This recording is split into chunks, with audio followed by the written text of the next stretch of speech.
Hello and welcome to the live interactive webinar on cow's milk allergy and functional gastrointestinal complaints in infants.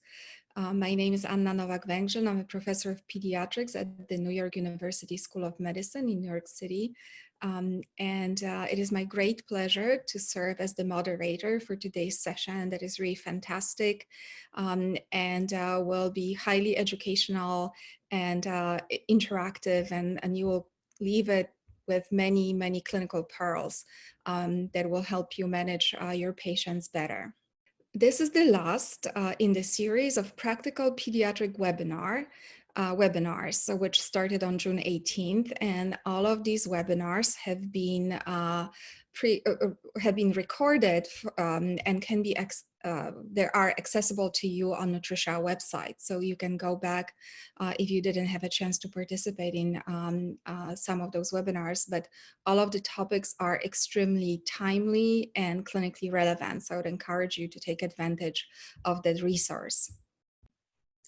We have two amazing speakers who are the leaders in the field and are truly an amazing resource. Professor Mario Vieira, who is the head of the department and coordinator of the residence program in pediatric gastroenterology at the Hospital Pequeno Principe in Curitiba, Brazil, and Professor Rosanne Meyer, who is a pediatric dietitian honorary senior lecturer at the Imperial College in London, United Kingdom, and also a visiting professor at KU Leuven in Belgium.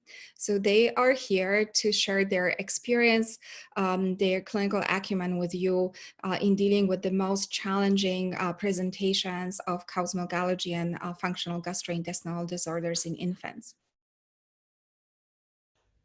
Thank you, Anna, for that very kind introduction for both of us.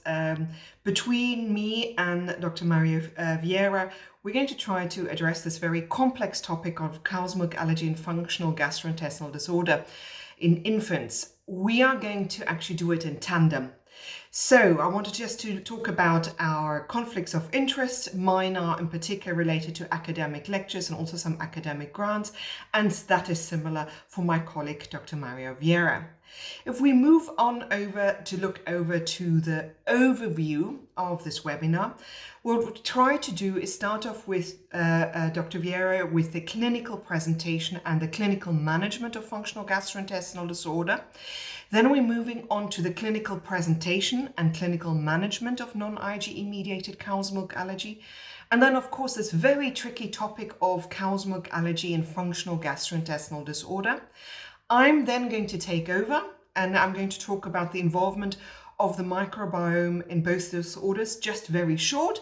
Then clearly the management from a dietary perspective in terms of cow's milk allergy, and the same with functional gastrointestinal disorder.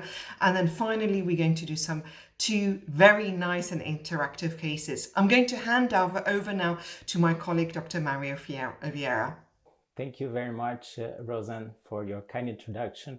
I want to thank everyone for joining us today and Danone Nutrition for this kind invitation.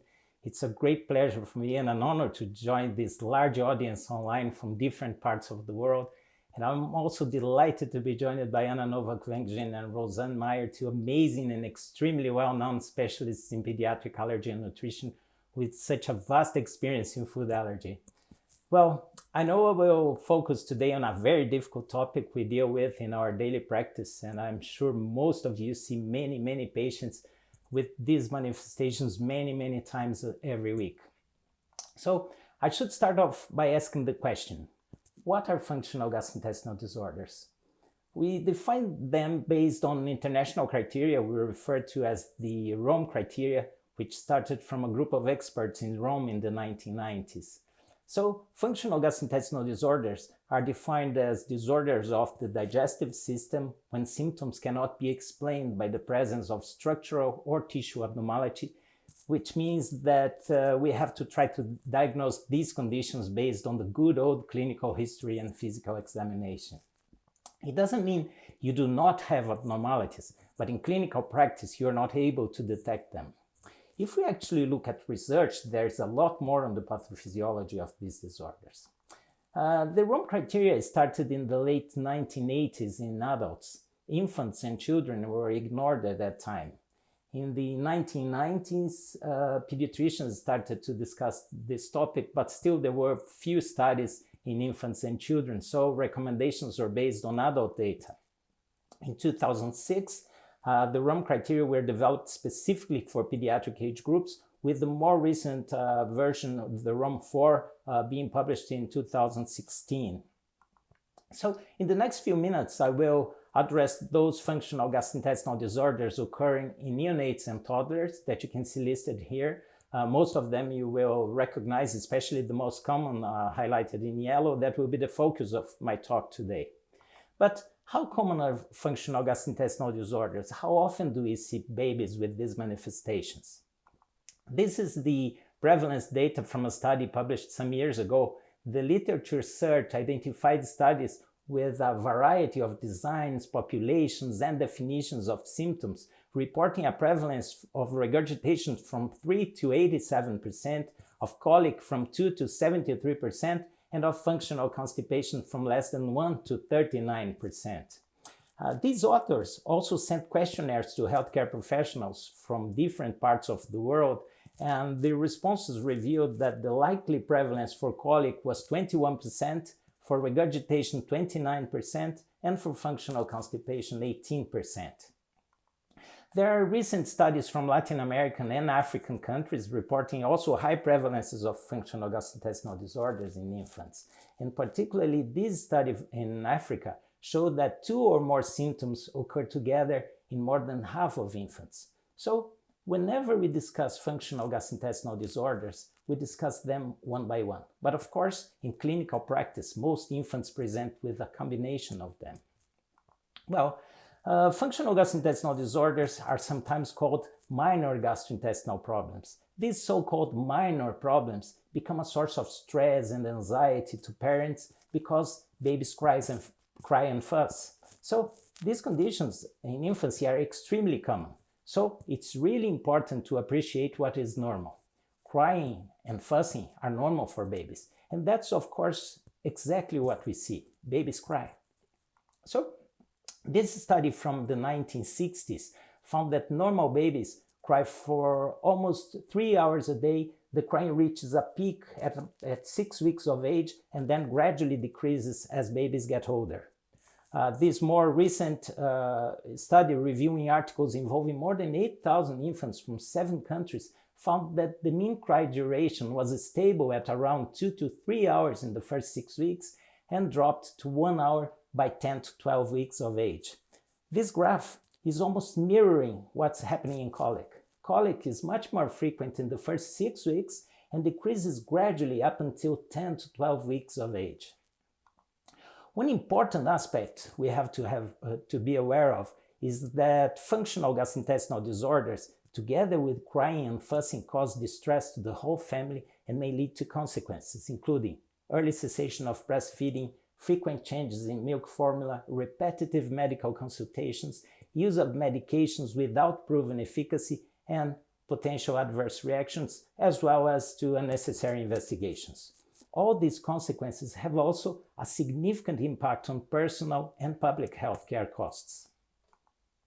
In less than 5% of these crying distressed infants, an organic disease may be present. Of course, it's important to rule out organic causes with a proper clinical history and physical examination, excluding these alarm signs listed here, using obviously a careful clinical judgment. This is extremely important. But parents want to know, why is their baby crying and fussing so much? Is it colic? Is it constipation? Is it reflux or cow's milk allergy? So I will spend the next few minutes talking a little bit on the definitions and practical management of these conditions. Infantile colic used to be defined many years ago by the rule of threes: crying or fussing for more than 3 hours per day, for more than 3 days per week, and for longer than 3 weeks. In terms of the ROM 4 criteria for clinical purposes, colic is defined as crying or fussing without an obvious cause, with no alarm signs in a healthy infant who is less than 5 months of age. What's the best treatment? In the vast majority of cases, treatment does not consist of curing the colic. This is extremely important, but of helping and supporting parents coping and getting through this period in development of their baby. In my practice, I always listen, and discuss with parents what are normal crying patterns in babies. There is evidence from different randomized controlled trials that a particular probiotic, Lactobacillus reuteri, can reduce infant crying in infants with colic.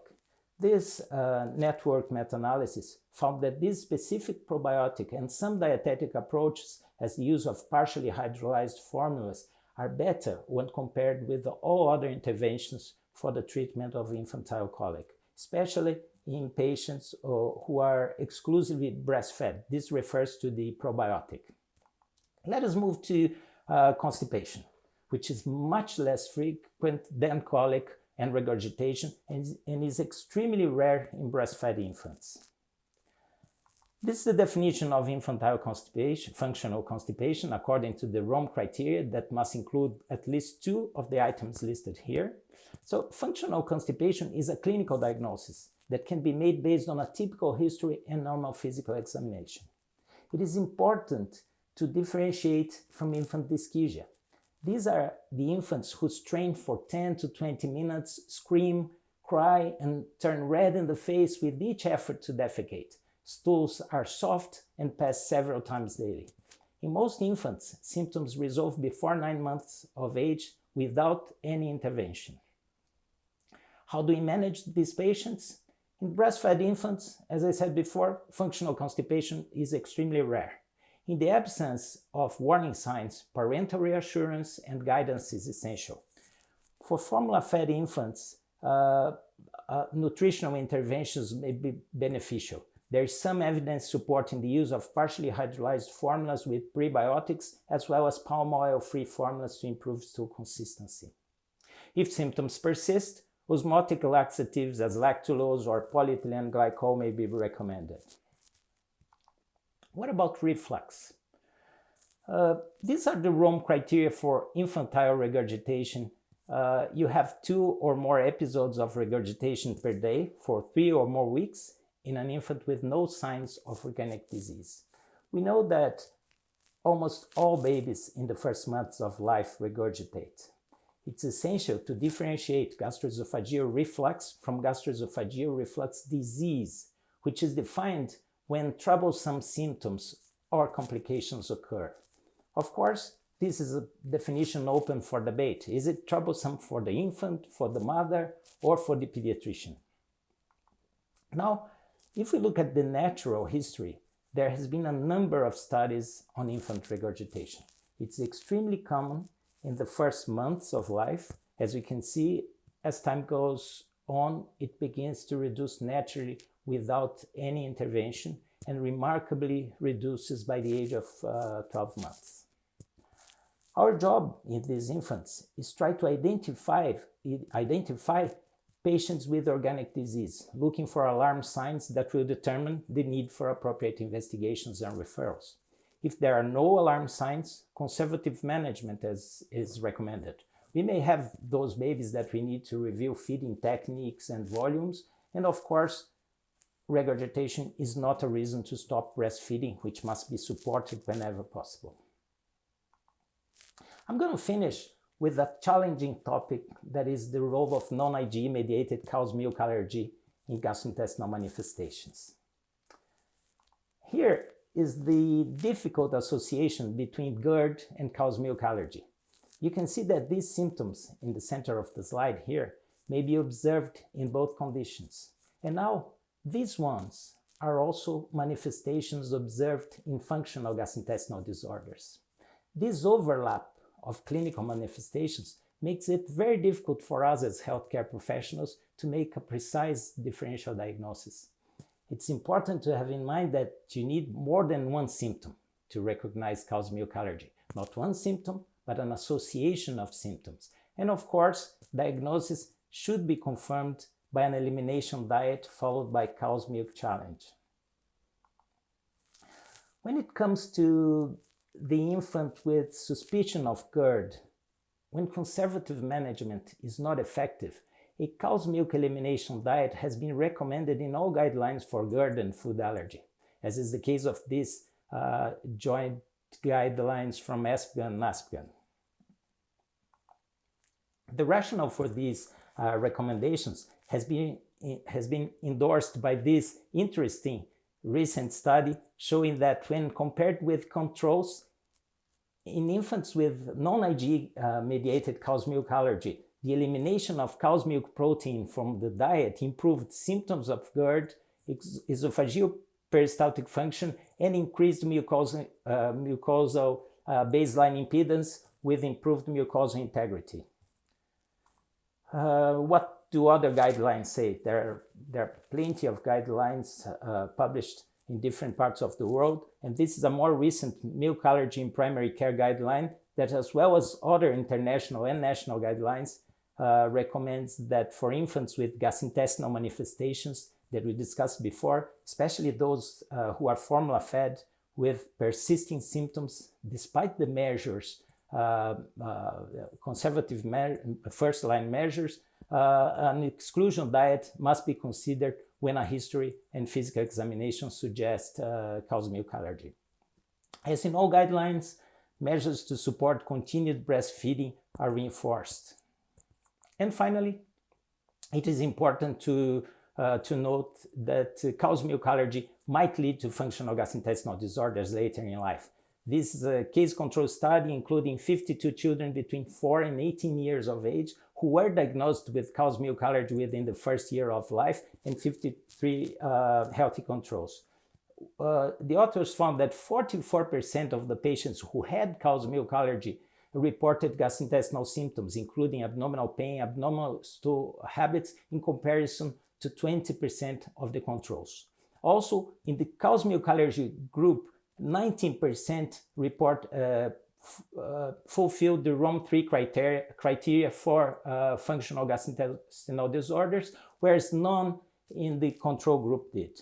So we see that cow's milk allergy may predispose to functional gastrointestinal disorders later in life, and this is another very good reason for early diagnosis and adequate treatment. So now I'm going to hand over to Roseanne, and I will return to you for the case studies. Thank you all for your attention. Thank you very much, Mario, for that fantastic introduction to an extremely complex topic. I'm sure you can agree he summarized it extremely well. So I'm going to talk about the dietary management of cow's milk allergy and functional gastrointestinal disorder.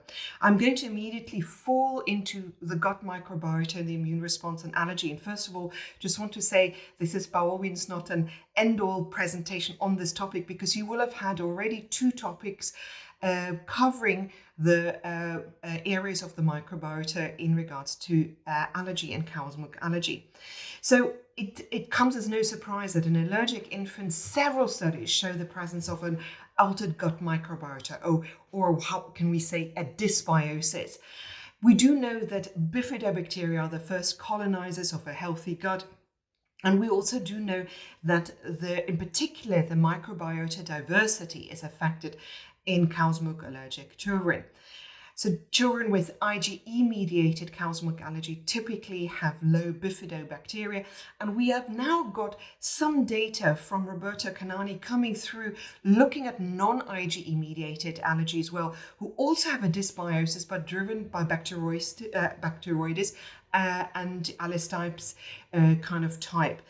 This points towards, the role of probiotics with bifidobacteria to correct the dysbiosis.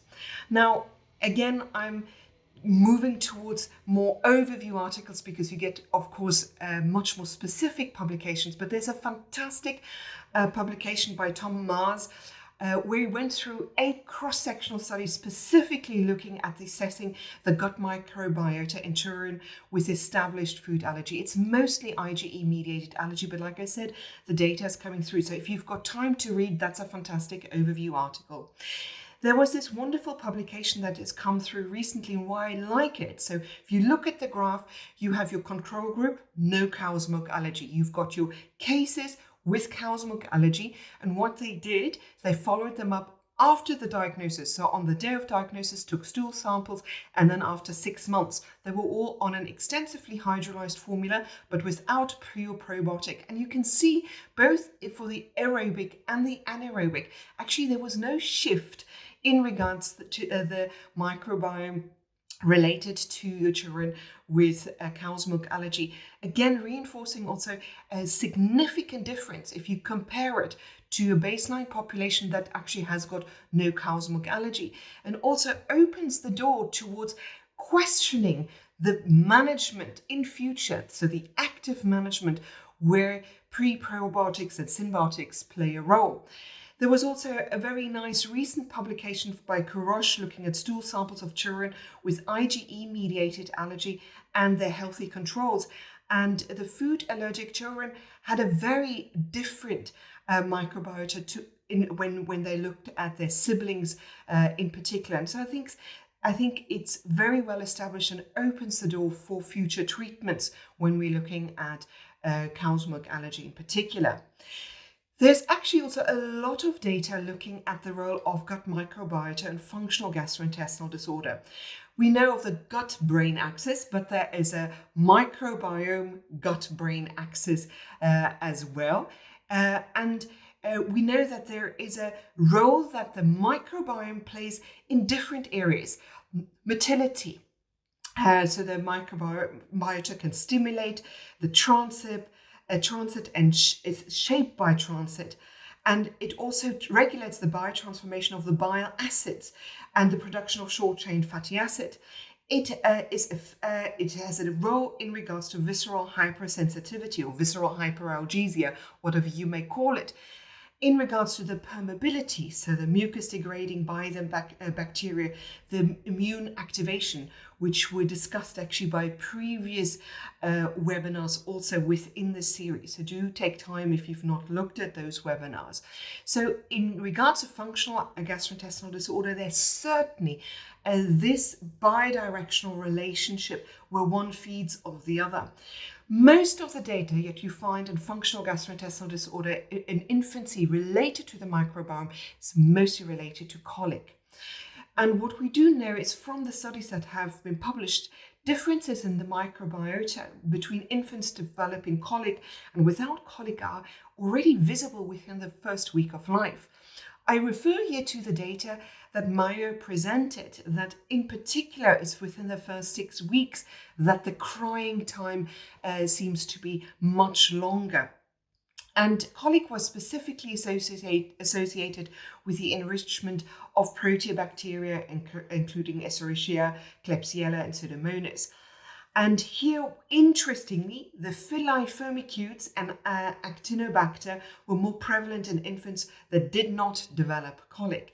So there's also an association, and you may have seen, and I touch on that as well, there was a specific probiotic that has been positively associated with colic as well. Now, you heard from Mario saying, I listen, I take a history, I listen, and I'm not doing as a dietitian anything else. And I think the dietary management, and that's the same for the medical management, starts by acknowledging the distress, whether that is cow's milk allergy or functional gastrointestinal disorder, and listening, because often you're the first person that really listens. And as you can see, there's an overlap between cow's milk allergy, functional gastrointestinal disorder. And that overlap often is very difficult to distinguish. And that's one of the reasons why it's so important for us to work together as a multidisciplinary team. That might be from a medical perspective, we start the treatment. I see the patient from a dietetic perspective. I feed back as a dietitian back to the doctor feeds back to me. So that's why multidisciplinary team is really also really important. So if we're thinking of, first of all, the principles of cow's milk allergy. I'm starting with cow's milk allergy before we go to functional gastrointestinal disorder. The principle for, in particular, non-IgE, where you see the overlap, is an elimination diet of 2 to 4 weeks, followed by the reintroduction. The reintroduction is critical so that you actually confirm your diagnosis. I want to just put here an extra little tip. I have often found we lean towards 4 weeks rather than the 2 weeks, and it's a practical reason. It often takes about a week for the parents to get to know which products to avoid, what can I have separately, and it often can happen that within the first week they make still mistakes. So we normally would go more to the 4-week side rather than the 2-week side. The second aspect is wherever you are in the world, you need to know the labeling law, and that needs to be educated. That's really important. How to avoid. You need to also talk about hidden sources, but it's not only about what to avoid, it's the alternatives. So you need to give them practical guidelines of what they can have, schools, nurseries and parties, and recipes. And then, of course, as a big overview, think about your supplementation, vitamin A, D, calcium, which are most probably your big ones. Depending on if it's the gut is affected, zinc and iron can also be big ones. And then you want to make sure that your oral motor skills are well looked after, because of course children in particular with non-IgE mediated, and that may be GERD on top of that as part of it, but those are at higher risk of developing feeding difficulties. Breast milk, of course, is your gold standard form of nutrition for cow's milk allergy, and also when we come to functional gastrointestinal disorder. Breast milk also acts as your best source of pre and probiotics, and I'm sure many of you read of the enteromammary pathway, because there's a transfer of the gut bacteria from the gastrointestinal tract from the mom through the breast milk, and then of course the sucking itself around the nipple area also transfers some bacteria. We all need to aim to follow the WHO guidelines, ideally for exclusive breastfeeding for the first 6 months of life, and we also suggest ideally alongside complementary foods to breastfeed until 2 years of age. Breastfeeding also supports the microbiome, as I've just demonstrated, and then we need to support the infant but also the mother. So we also need to make sure that the right foods are eliminated, and that's an important message. We have through IACI, where Mario is part of the members, we've published a guideline on non-IgE mediated allergy and elimination diets just for breastfed infants. And one of the important lessons is that the vast majority is cow's milk as a culprit. Plus minus, it might be soya, it might be egg if there's eczema involved, but not to go extensive elimination and just focus on the foods that really need to be eliminated. And then of course, what's important is the vitamins and minerals. In regards to elimination and breastfed children, all of the guidelines say exactly the same. DRACMA guidelines, ESPRIN guidelines, IACI guidelines, IMAP guidelines, and I'm sure it's the same wherever you're dialing in from the world, is that we want to support breastfeeding first, and that is, if required, an elimination diet from the mother. When a formula is required, I divide the formulas into 3 categories. Category 1 is intact non-milk protein, and that's soya. Then we've got extensively hydrolyzed formula, and they are 3 categories. 2 primary, that's extensively hydrolyzed whey, extensively hydrolyzed casein. We do now, and particularly in Europe, mainland Europe, have also extensively hydrolyzed rice available as well. And your 3rd category is your amino acid formulas. I'm in particular going to focus really here on your amino acid formulas, because the mainstay of your treatment for the vast majority of children will be an extensively hydrolyzed formula.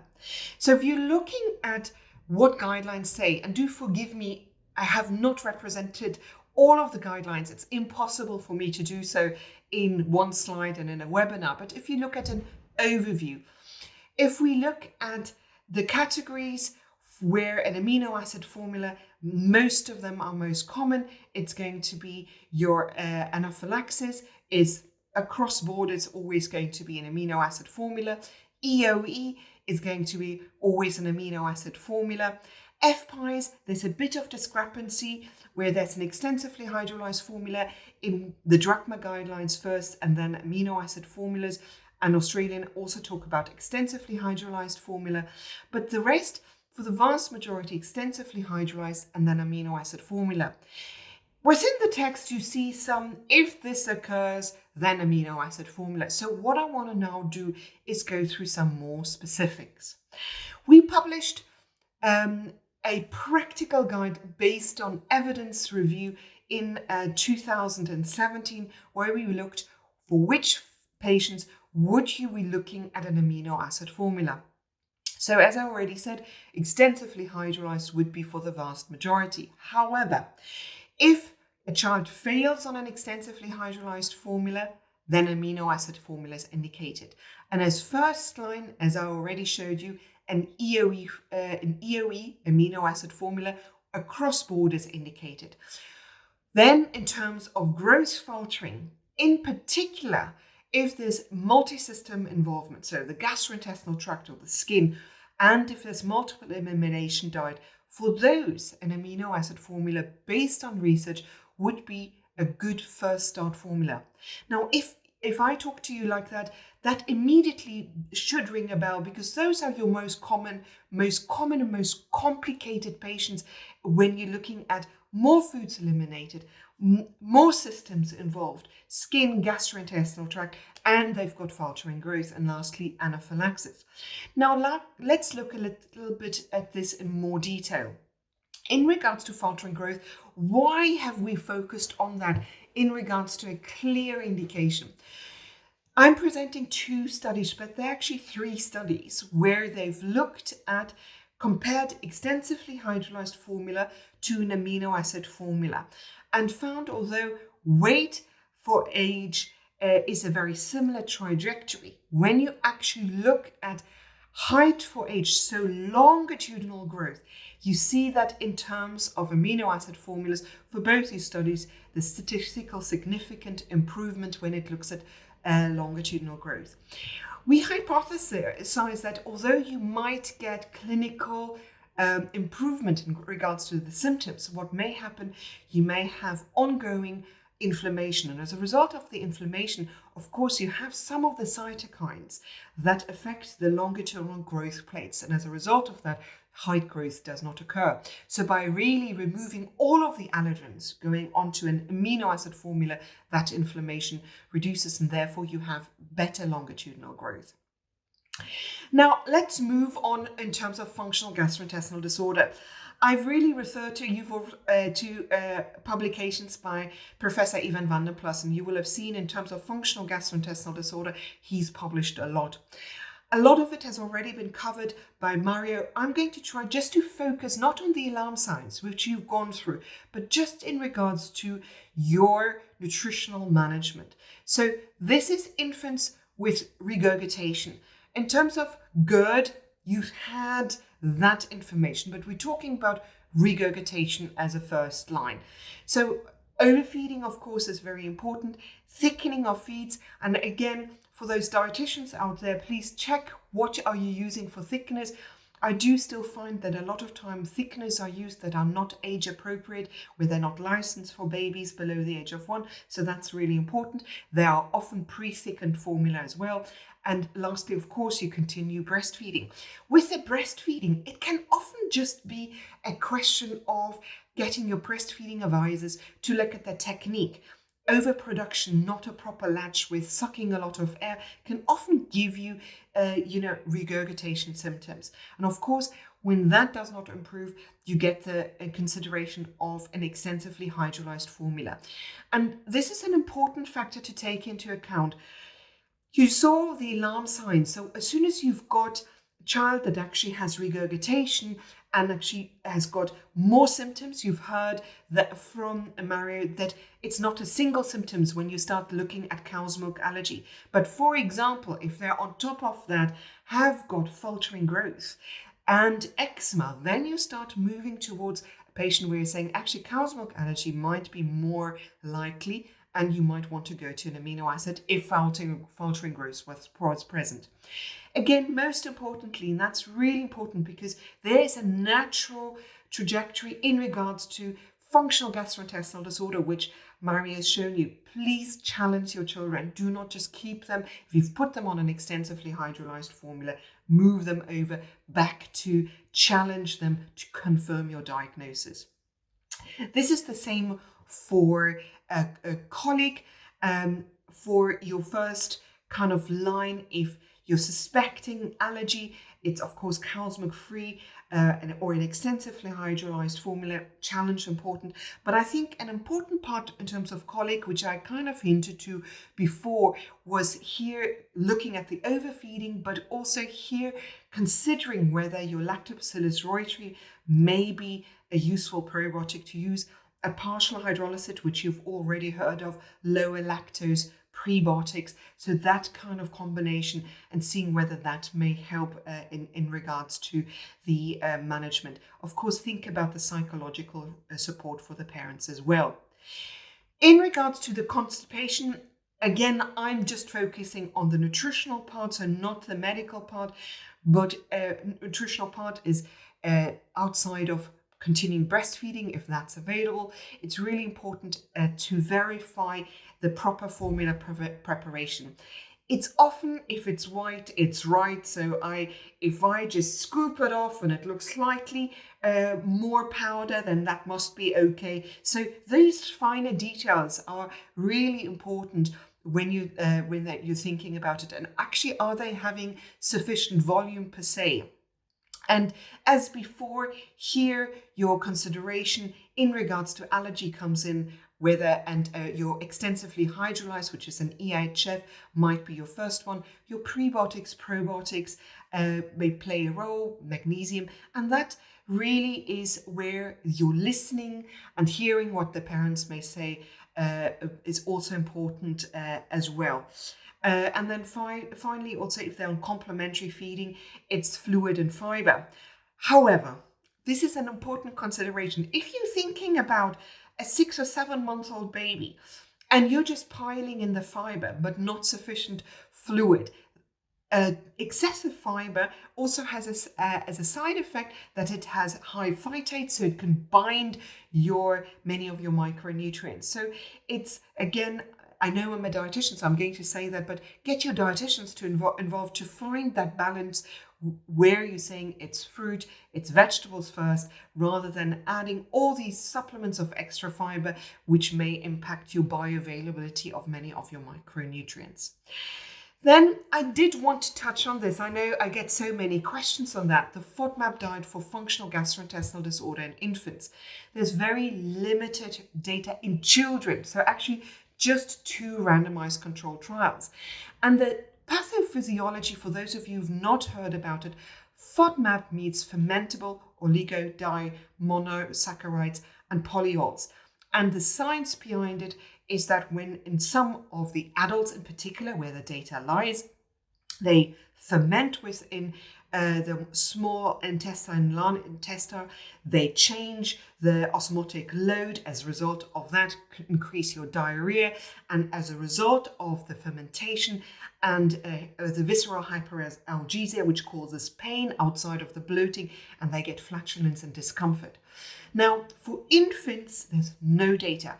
There's one hypothesis data also coming from Monash, to say maybe you need to see whether babies consume excessive amount of fruit juice. That can occur.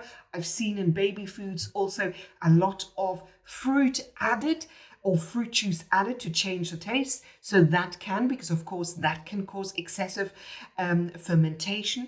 Sweet vegetables such as pumpkin, sweet potato, all of those, they are, and wheat-based pasta, they can in theory cause a lot of fermentation.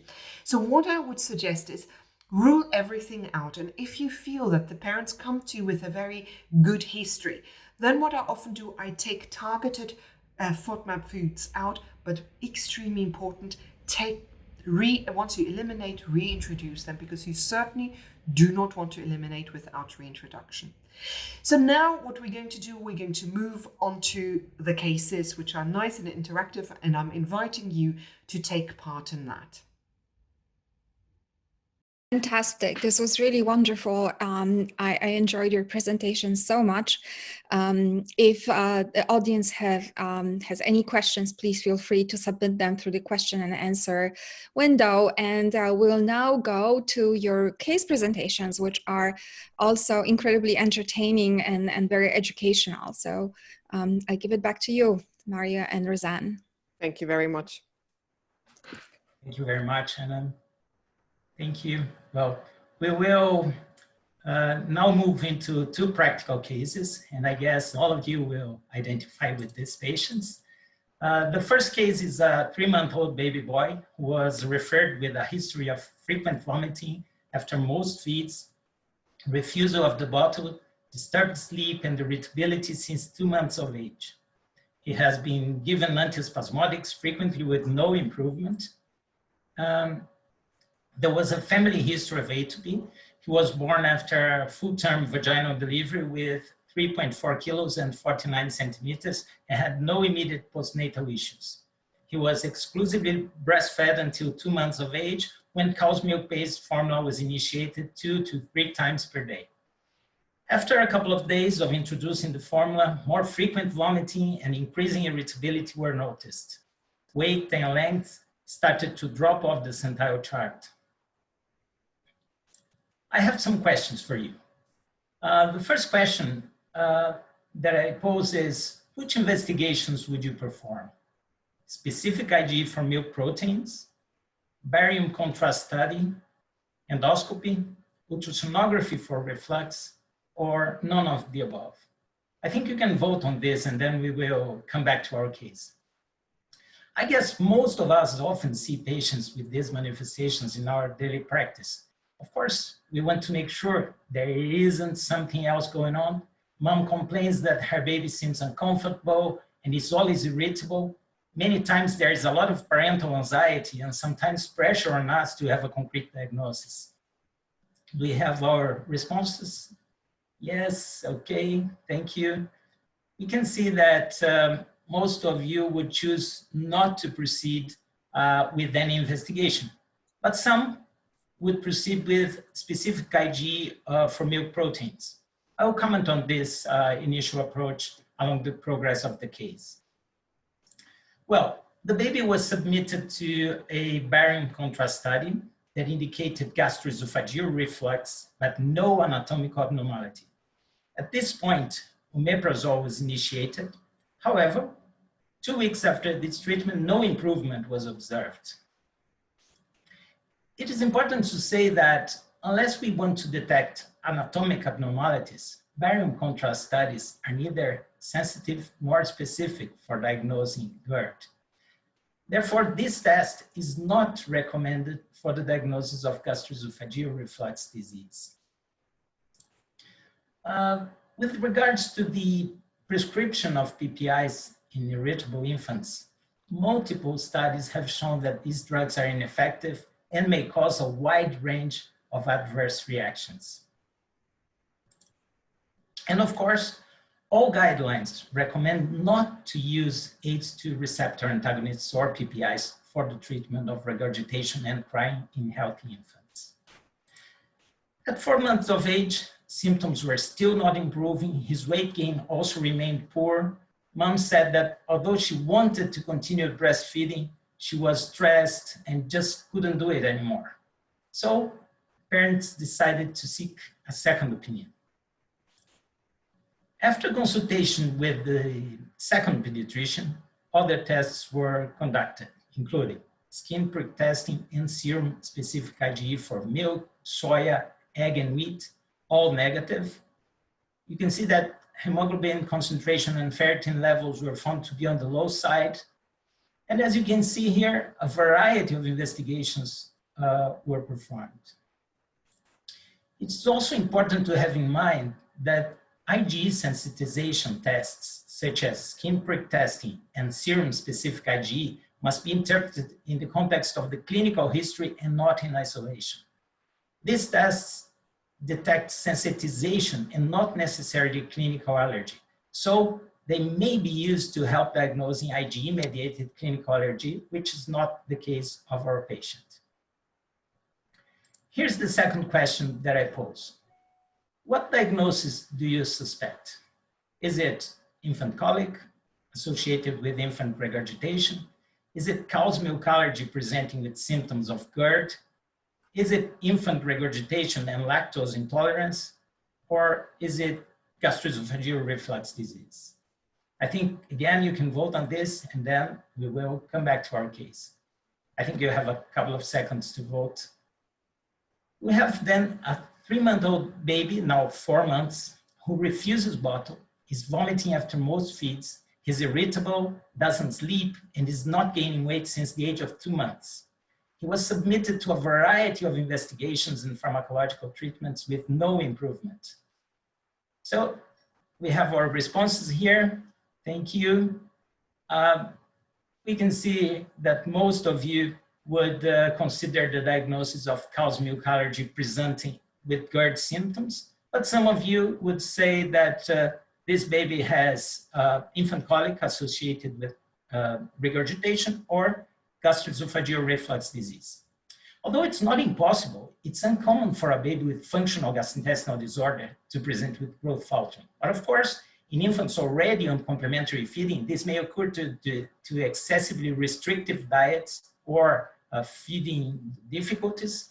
And so returning to our initial poll question, blood in the stool is not, does not happen in functional gastrointestinal disorders.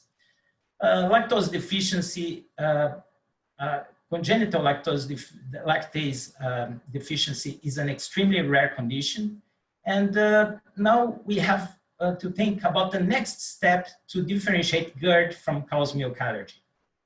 This is the case where these recommendations for recent guidelines for reflux are appropriate.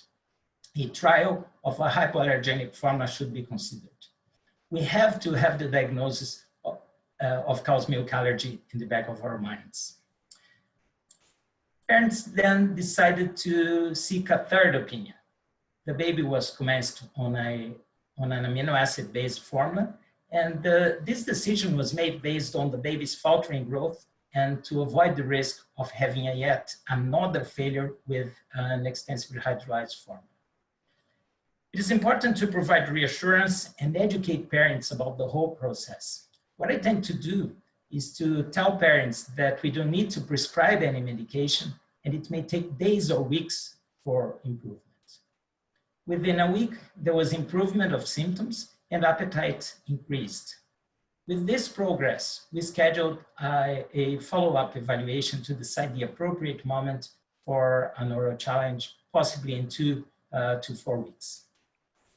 I think the messages we get from this case is that the diagnosis of cow's milk allergy is missed quite frequently and needs to be considered in the differential diagnosis of gastrointestinal manifestations in infants. We are still seeing a growing number of patients presenting very late. We need, of course, to remember that for us working the front line, it's not a one-size-fits-all solution. Early diagnosis and early intervention will prevent or reduce maternal stress and anxiety, avoid unnecessary laboratory tests and pharmacological treatment, and reduce as well the risk of faltering growth.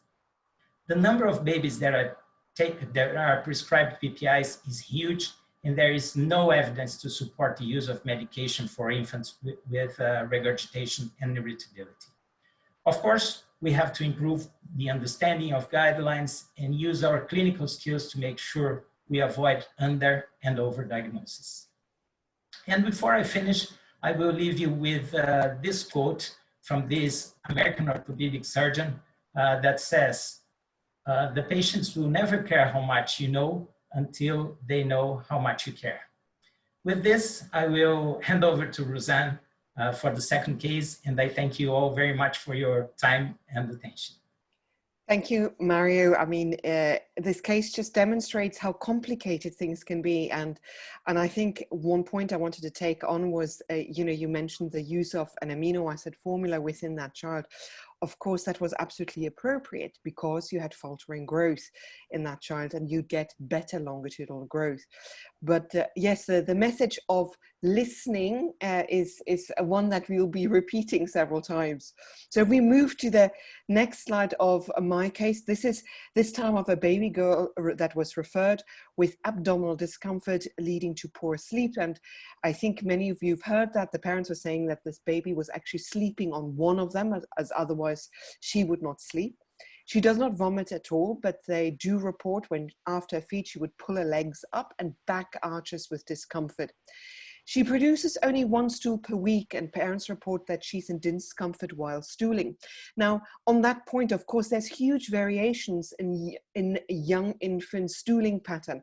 But I always say that a child that has huge amount of discomfort, that's what I normally take as very serious when a child is not, a child is actually in distress. Feeds are short, and she needs a lot of distraction for her to consume a significant amount of volume. So if we move on to the clinical history, child was born at full term, had some respiratory distress, blood sugar levels were low at just after birth, and had also hypothermia. There was, rightly so, some concern about neonatal sepsis, and this baby received 5 days of IV antibiotics. The sepsis screen came back negative, but the baby still had 5 days of antibiotics. Birth weight was 3.3 kilograms, and for those of you working with Z scores, that is just above the 25th centile, so just at minus 0.45 about for Z scores for weight for age. She lost 4% of weight, but regained that without any difficulties, and then was discharged home. The parents report that soon after discharge, she became uncomfortable. She started crying for between 40 minutes and 1 hour. And that makes now the background you had from Mario very much alive on the definitions of crying time. They were told that this was quite normal, but this worsened, and by 12 days they took her to a pediatrician who diagnosed a posterior tongue tie. Frenectomy occurred at 14 days. I think for many of you, certainly for me, I see this often happening, that this is being diagnosed and blamed for a lot of conditions, and it's you have a frenectomy, but that does not change necessarily the feeding pattern. Neither parents are atopic. Baby had no sign of eczema. So let's move to the next slide. The feeding history is quite impressive, I think is, for me, made a huge impression, because I think it's so common to see that. So this baby after birth had a combination of breast milk and standard infant formula. As she became more uncomfortable, which you can understand, mom could not sustain breastfeeding and switched to an organic infant formula. Certainly for us, in the UK, if you go to Google, there's a lot of Facebook groups and they recommend going for organic formula. But this made absolutely no difference, and she continued to scream for 2 to 3 hours per day in discomfort. And the pediatrician suggested a change to a lactose-free formula, but this also made no change. So you have to remember now, we're now down to our 4th change. So we've had breast milk, standard infant formula, organic formula, and we've now had a lactose-free formula. They were then advised to switch over to comfort formula. Most comfort formulas, they changed a little bit, but they are primarily partially hydrolyzed protein, low in lactose, and they thickened as well. If we move just back to the feeding history, and then because that didn't work, she also developed painful flatus. They went on to Google and they thought that they'll try goat's milk formula, as on one website it suggested that this was suitable for cow's milk allergy. Now, for all of you that are attending, of course you know goat's milk formula is not suitable for a cow's milk allergy, because the protein homology is around 95%. I always say if goat's milk formula is tolerated, we are not dealing with a cow's milk allergy. So this was not making any difference. So this is feed change 6. They did say there was more settling, but the constipation continued and she was really struggling. And then they were recommended 50 milliliters of fruit juice to help with the constipation. So you can see lots of things happen. So if you move to the next slide, and now we're going to look at growth, and you can see growing beautiful. So just the 50th centile is 0 in terms of your Z score. If you go slightly below, that's where we are at just around -4.5. So you can see head circumference length, no concern about growth.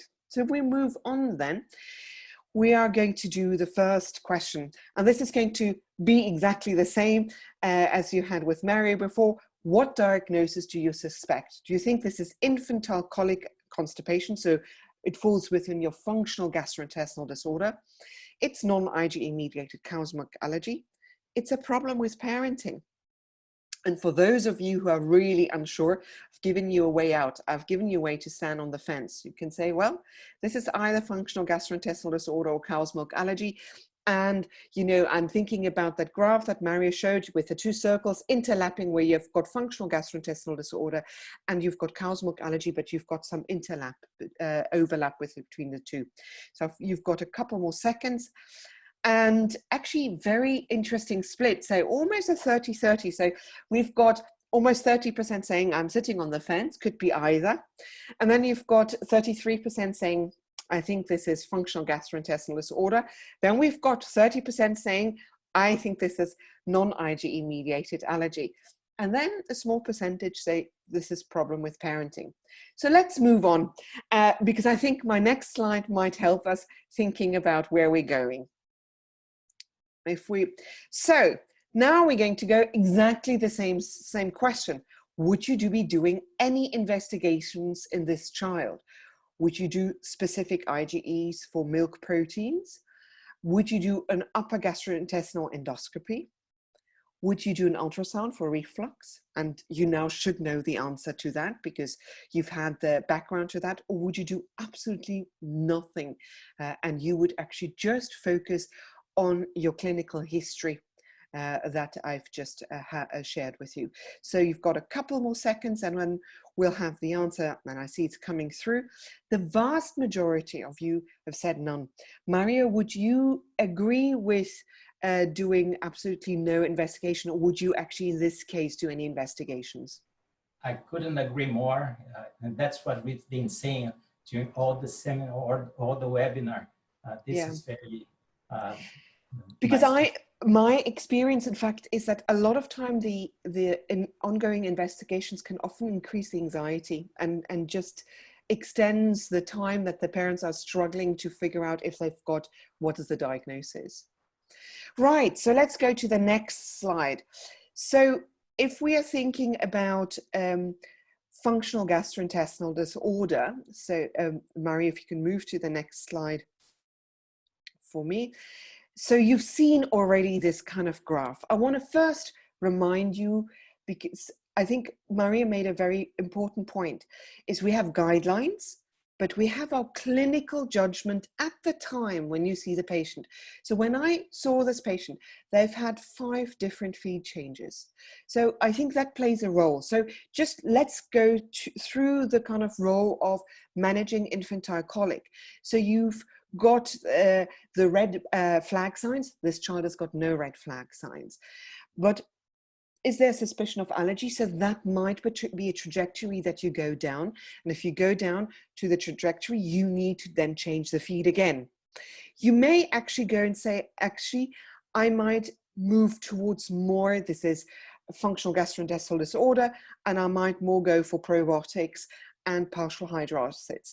So let's go through that and what the decision would be that you make. So let's go to the next question, that you need to choose your treatment option. So your treatment option is you can either go here for an amino acid formula, you can stay in goat's milk formula and say, well, the argument here is goat's milk formula is of course not dairy free because it still has got 95% protein homology. You think actually it's something totally different. You go for an extensively hydrolyzed formula. So you take the track down, it's a cow's milk allergy. You stay on the same formula, which is in fact at the moment the goat's milk formula, but you add probiotics, and you've heard a little bit more from Mario about that, or you change nothing. Absolutely nothing. So what would you do in this case? You've got a couple more seconds to have a think about this question, because it is quite complicated to think in a case like that. But I think all of you have seen cases like that to decide practically at that moment what you're going to do. So I see the answers are coming forward.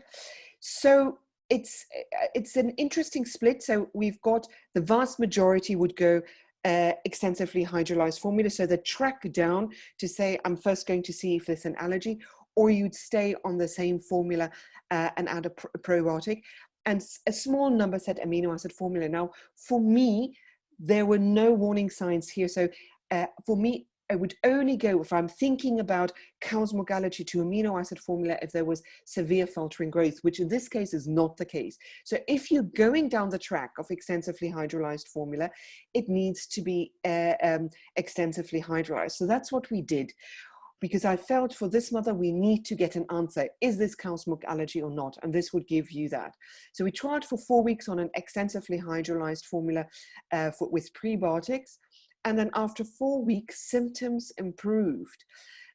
But we then decided, because that is absolutely critical, because if you look at the weeks that Mario highlighted in terms of functional gastrointestinal disorder, we need to make sure, is this really cow's milk allergy, or is that actually the child's natural growing out of some of the symptoms? So we challenged, for us, our challenge is over 1 week where we build up, so it gives them enough time, and no reaction occurred and no worsening of symptoms. So we actually proved in this child it was never a cow's milk allergy. But we worked on the parental anxiety and the psychological input. This feeds back to what Mario said as well, is it's really important if you think about the journey that these parents had. It was a journey where lots of healthcare professionals were right, where 5 feed changes had occurred, and they were actually convinced there was a medical cause. So we move on to kind of wrap this session up between us. The practice points really are to consider the impact of the feed change itself, to think about the symptoms, what is perceived and what is real. And if it's perceived, we are not going to say, well, this is just in your head. You're going to say, I'm listening to you. Let's see what we can do. Because just by listening, you can really make a difference. You need to think about the psychological well-being. If I just take these parents as an example, these parents have not slept. This child is sleeping on top of them. So that part of it needs to be taken into account as well. You need to listen, which we've reinforced before. It's important that the choice you make, you're not just making a choice, you're using a feed to bring you closer to a diagnosis. And that's the decision that I made in this case. It could have been that you said, okay, I'm doing the other route, doing probiotics, and then come through. It's not that that's wrong. So you often need to make the decision with what you have in front of you. So, and a last message, which both me and Mario made, is really the diagnostic factor, which you need to challenge and bring this back in. In this case, if you had left them, you would have put this child on a milk-free diet, you would have had solids that were milk-free, and that would have not been fair. Okay, so let's wrap it up and go to our concluding remarks, so that I see a lot of questions have come through. So let's move to the last conclusion for both of us, that there's a high prevalence of functional gastrointestinal disorder, and you've seen that in the numbers that Maria presented. The etiology often is unclear, but the differential diagnosis between functional gastrointestinal disorder and cow's milk allergy is challenging. And yes, you often have this overlap. And so if you do make dietary changes, you need to challenge. Testing and pharmacological treatment should be avoided in the absence of warning signs. And that we've gone through PPI and we've gone through the testing as well. That's really important message.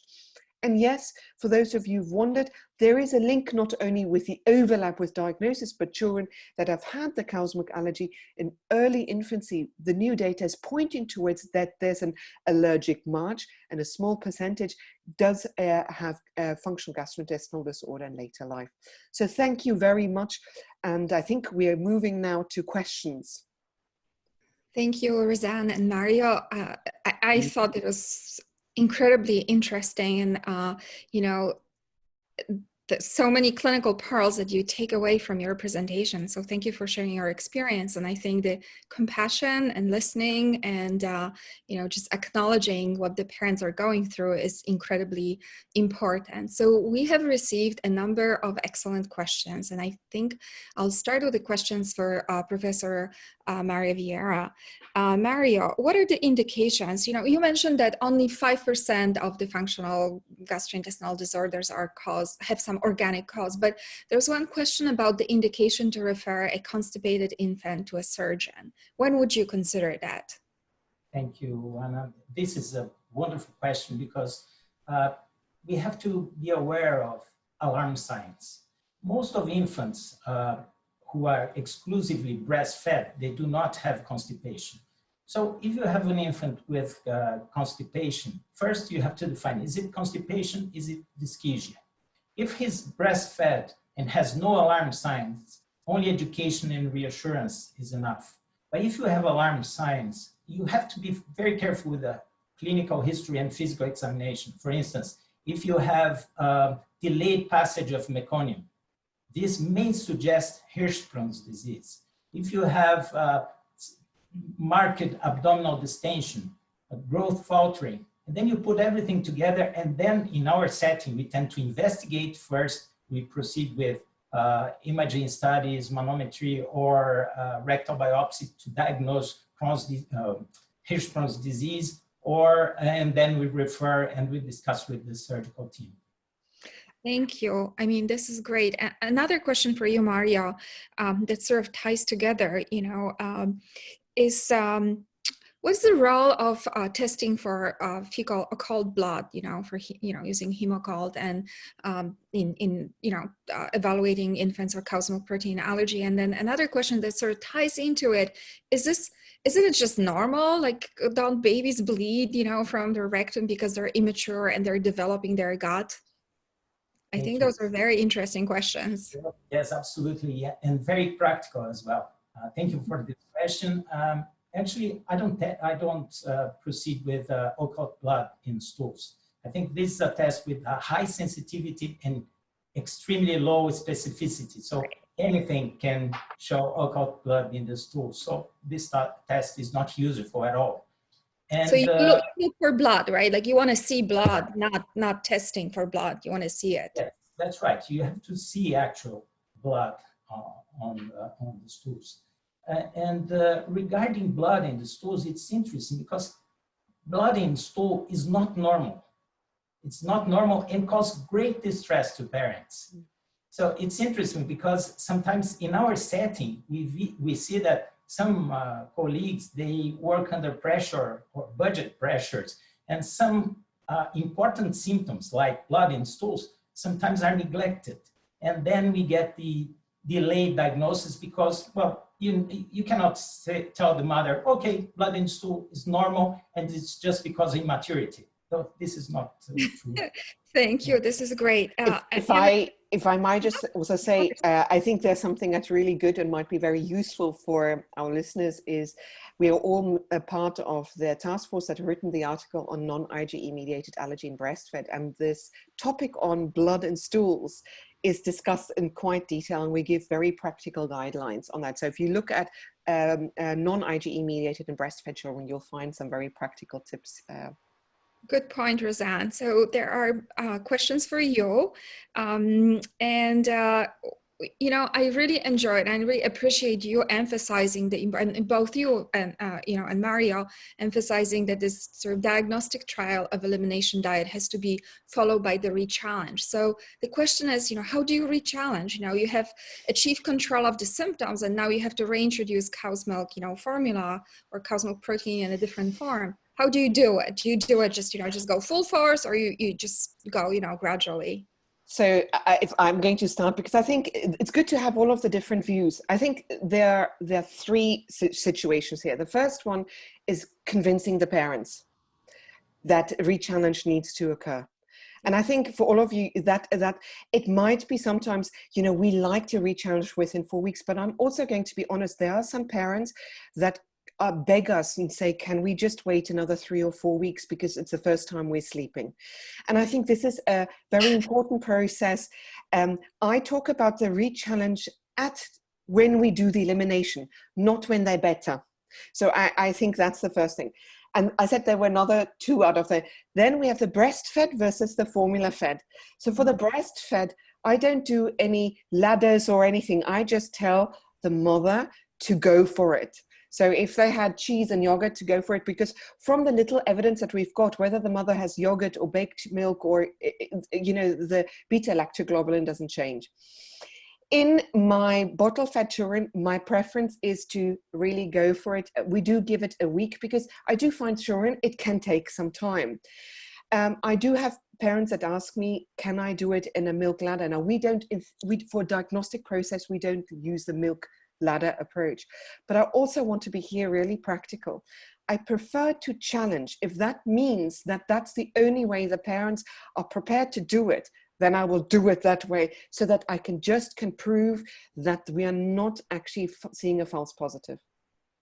I totally agree, right? Like, you have to sort of work, and you have emphasized, both of you have emphasized that, you know, you look at the patient, you look at the parents, and you work with them, and you have to consider their experiences.